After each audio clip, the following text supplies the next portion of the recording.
ప్రభుత్వంలో ఉండి పాదయాత్ర ఎందుకు చేస్తున్నారని ప్రశ్నిస్తున్న కొందరిపై మంత్రి శ్రీధరబాబు విమర్శలు చేశారు. ఈ పాదయాత్ర ప్రజలకి ప్రభుత్వానికి మధ్య వారధిగా పనిచేస్తుందని స్పష్టం చేశారు. ఏఐసీసీ పెద్దల పిలుపు మేరకు ప్రజల వద్దకు మన పాలన లక్ష్యంతో ఈ యాత్ర చేపట్టామని మంత్రి వెల్లడించారు. పేదవాడి ఇంటికల్ని సాకారం చేసింది కాంగ్రెస్ పార్టీయేనని ఆయన గుర్తు చేశారు. బీజేపీ, బీఆర్ఎస్ పార్టీలకి చిత్తశుద్ధి ఉంటే తమతో కలిసి రావాలని పిలుపునిచ్చారు. చట్టాలపై గౌరవం, అవగాహన లేనివారే బీజేపీ, బీఆర్ఎస్ పార్టీల నాయకులంటున్న మంత్రి శ్రీధరబాబుతో మా ప్రతినిధి రామకృష్ణ ఫేస్ టు ఫేస్. పాదయాత్రలో ప్రస్తుతం మనతో పాటు శ్రీధరబాబు ఉన్నారు. వారితో మాట్లాడించే ప్రయత్నం చేద్దాం. సార్ చెప్పండి, ఈ పాదయాత్ర యొక్క ముఖ్య ఉద్దేశం ఏంటి? మా పార్టీ ప్రభుత్వంలో ఉంది. ప్రభుత్వంలో ఉన్న పార్టీ ఇంకా మరింత చేరువలో ప్రజల మధ్యలో ఉండాలనే ఒక ఆలోచన మా ఏఐసీసీ ఇన్ఛార్జ్ మీనాక్షి నటరాజన్ గారు, అదేవిధంగా పిసిసి అధ్యక్షులు మహేష్ కుమార్ గౌడ్ గారు, మా ముఖ్యమంత్రి రేవంత్ రెడ్డి గారి నాయకత్వంలో జరుగుతూ ఉన్న ఈ పాదయాత్ర ప్రజలకు చేరువలో ప్రభుత్వం ఉండాలి, ప్రభుత్వానికి ప్రజలకు మధ్యలో వారధిగా పార్టీ నిలవాలనే ఒక ప్రధానమైన లక్ష్యంతో ముందుకెళ్తా ఉన్నాం.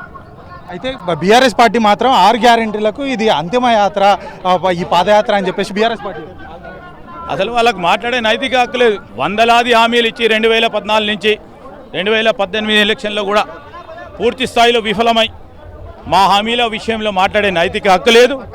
6 గ్యారంటీలకు సంబంధించి అనేక సందర్భాల్లో మేం ప్రజలకు వద్దకు వెళ్ళి వీలున్నంత వరకు మా ఆర్థిక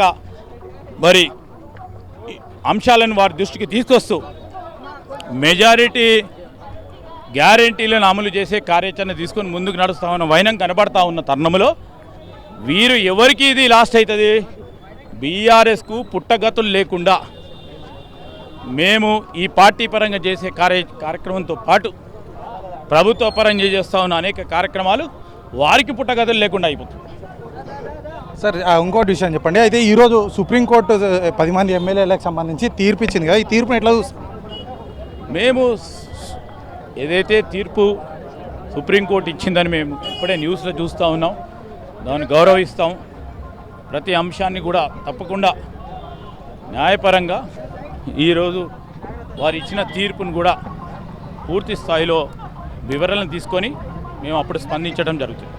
రాహుల్ గాంధీ ఏదైతే రాజ్యాంగాన్ని చేతిలో పట్టుకొని తిరుగుతున్నాడు, మరి 10 మంది ఎమ్మెల్యేల తీర్పు విషయంలో రాజ్యాంగం అమలు చేస్తారని చెప్పేసి బీఆర్ఎస్ కేటీఆర్ అంటున్నారు. వారికి మా నాయకుడు రాహుల్ గాంధీ గారుకి ట్వీట్ చేసే నైతిక హక్కు లేదు. ఎందుకంటే రాజ్యాంగాన్ని కాలరాసి, రాజ్యాంగ వ్యవస్థలను కాలరాసి నడిచింది టీఆర్ఎస్ పార్టీ ప్రభుత్వం, వారున్న ప్రభుత్వ హయాంలో.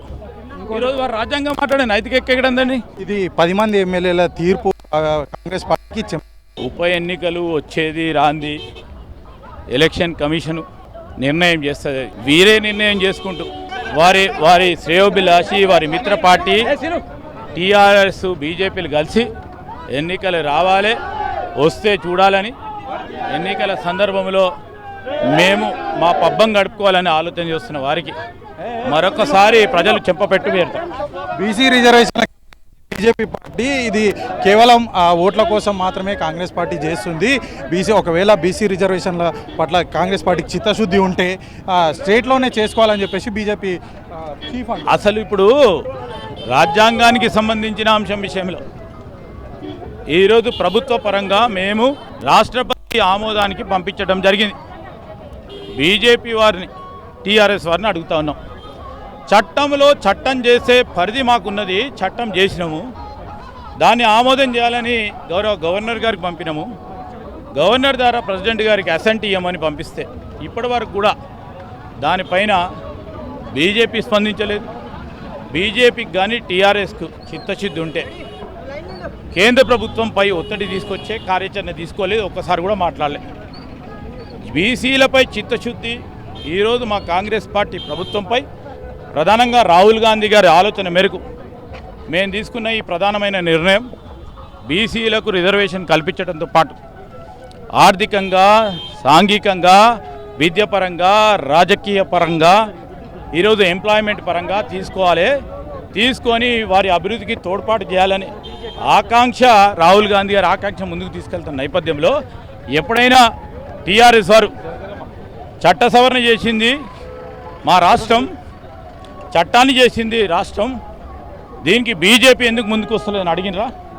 ఈరోజు వారు మాట్లాడే నైతిక హక్కు లేదు. బీసీల పట్ల కమిటెడ్గా మా పార్టీ బీసీ నాయకత్వం కానీ, మా ముఖ్యమంత్రి గారు కానీ, మా ప్రదేశ్ కాంగ్రెస్ కమిటీ అధ్యక్షులే కానీ ఈరోజు యావత్ కాంగ్రెస్ పార్టీ శ్రేణులందరూ కూడా రిజర్వేషన్లు కల్పిస్తూ ముందుకు నడవాలని ఆ ప్రయత్న భాగంలోనే రేపు 1-2 రోజుల్లో కేంద్ర ప్రభుత్వంపై ఒత్తిడి తీసుకురావడానికి మేము ధర్నా కూడా నిర్వహిస్తూ ఉన్నాం. ప్రెసిడెంట్ గారి దగ్గర కూడా వెళ్ళటం జరుగుతుంది. ఏదైతే కాంగ్రెస్ పార్టీ తీసుకున్న ప్రభుత్వ పథకాలన్నీ కూడా ప్రజల్లోకి పెద్ద ఎత్తున తీసుకెళ్లే లక్ష్యంగా ఈ యొక్క పాదయాత్ర కొనసాగుతుంది. అంతేకాకుండా బీసీలకు 42% రిజర్వేషన్లు ఏదైతే హామీ ఇచ్చామో హామీ మేరకు ఖచ్చితంగా కేంద్రాన్ని ఒత్తిడి తీసుకొచ్చి రిజర్వేషన్లు అమలయ్యే విధంగా చూస్తాం. మాకు చిత్తశుద్ధి ఉంది కాబట్టి ఈ యొక్క కార్యక్రమం చిత్తశుద్ధిగా మేము ఈ యొక్క 42% రిజర్వేషన్ అమలయ్యే విధంగా పోరాటం చేస్తున్నామంటూ కూడా మంత్రి శ్రీధర్బాబు చెప్తున్నారు. ఈ పాదయాత్ర మాత్రం ప్రజల్లోకి పెద్ద ఎత్తున ఈ యొక్క కాంగ్రెస్ పార్టీ ప్రభుత్వం తీసుకున్న పథకాలను పెద్ద ఎత్తున తీసుకెళ్లడమే లక్ష్యంగా ఈ యొక్క పాదయాత్ర కొనసాగుతుందని ఈ మనతో మంత్రి శ్రీధర్బాబు చెప్తున్నారు. కెమెరామెన్ సాయితో హరికృష్ణ, మా న్యూస్ పరిగి నుండి.